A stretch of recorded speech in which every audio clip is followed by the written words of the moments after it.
Assalamu alaikum wa rahmatullah. In the previous lecture, we have studied lexical categories. We have seen their semantic, morphological, and syntactic or distributional properties. In today's lecture, we're going to see another class of categories, which is the one of functional categories. We're going to first to study their definition. So how can we define functional categories? Before defining them, first recall that functional categories are classified as belonging to a closed class. That is to say, they do not allow the addition of new items to them.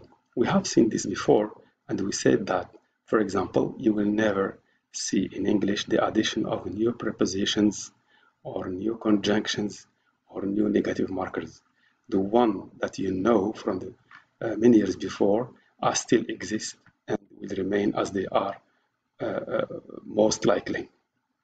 Concerning their definition, they can be defined as parts of speech that provide grammatical or inflectional information for phrases or sentences. Examples include determiners, auxiliaries, verbs, prepositions, complementizers, negative markers.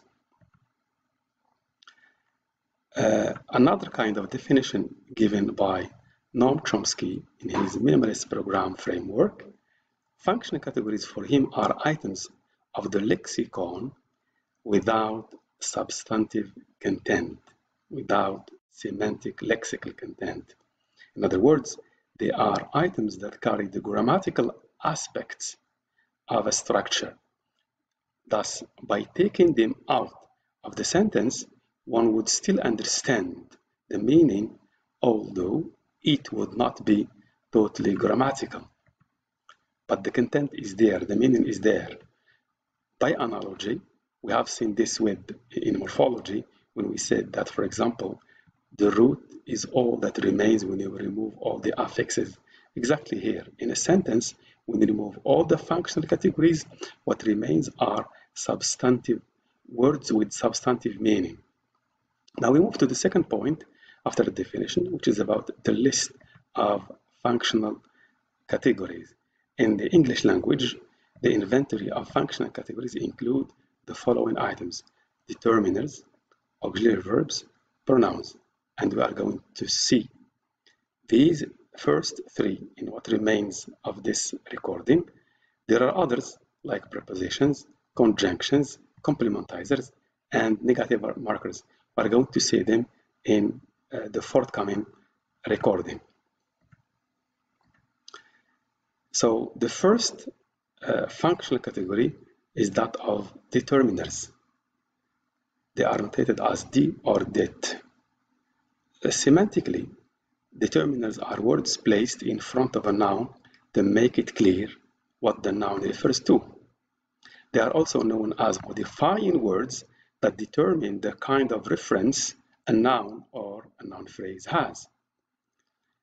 In their the morphological characteristics, the category of determiners includes the following units: articles, a and the, including their variations like an, quantifiers like many, any, all, several, and so on, and the possessive pronouns like my, your, his, and her. Concerning their syntactic distribution, determiners come before nouns.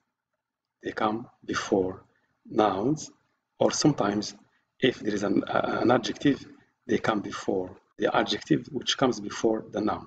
So the sequence will be first we have determiner, auxiliary, which is the adverb, which is optional, and then the noun. The following functional category is the one of the auxiliary verbs. Semantically, an auxiliary verb adds grammatical meaning to the clause in which it appears. So it adds a grammatical reference to the clause in which it appears. Auxiliaries are also used to express tense, aspect, modality, voice, and emphasis in the structure in which they occur. Auxiliary verbs are usually associated with a main verb, which carries the meaning of the action. The main verbs provide the main semantic content of the clause. Morphologically, they include common auxiliaries like be, have, and do. The category of auxiliaries also include modal verbs like will, would, may, might, must, should, can, etc. Concerning their syntactic distribution, an auxiliary is always followed by a verb. So we have aux plus v in verb phrases. It is negated directly. So you have the auxiliary verb plus the negative marker not plus the verb. So if you want to negate a full verb, we always resort to a helping verb, which can be an auxiliary or a modal. Whereas if you want to negate a sentence in which you already have an auxiliary or a modal verb, you don't need to resort to any kind of other verbs. You confine yourself to constructing the negative structure by just the addition of not. So we say, for example, he is not here. He cannot come, and so on. The third category of determiners is the one of the pronouns, of the function is one of pronouns. So the third category of the third category of pronouns, the third category of function category is the one of pronouns. Their grammatical function, they are words that stand for a noun or a whole noun phrase.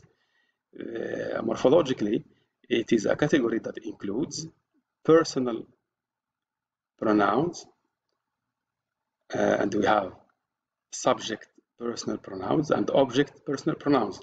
Subject personal pronouns like I, you, he, she, it, we, they.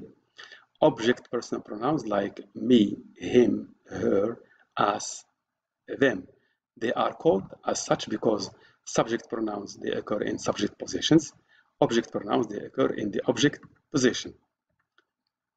Possessive pronouns, okay, are also included within pronouns, though it also makes sense to classify them as determiners, as we have seen before. In their syntactic distribution, pronouns and possessive behave differently. Pronouns act as nouns, as to say they have the same distribution. They function as subjects or objects or whatever. Whatever function the noun can take, a pronoun can also have the same function. Whereas the possessive pronouns, they act as modifiers of the nouns. They occur before the nouns. So concerning the pronouns, you can say I run, but you cannot say my run. Concerning the possessives, you can say John likes my house, but you cannot say John likes I house. The remaining functional categories are prepositions, conjunctions, complementizers, negative markers. We're going to see these in the following lecture, inshallah. So thank you very much and see you then.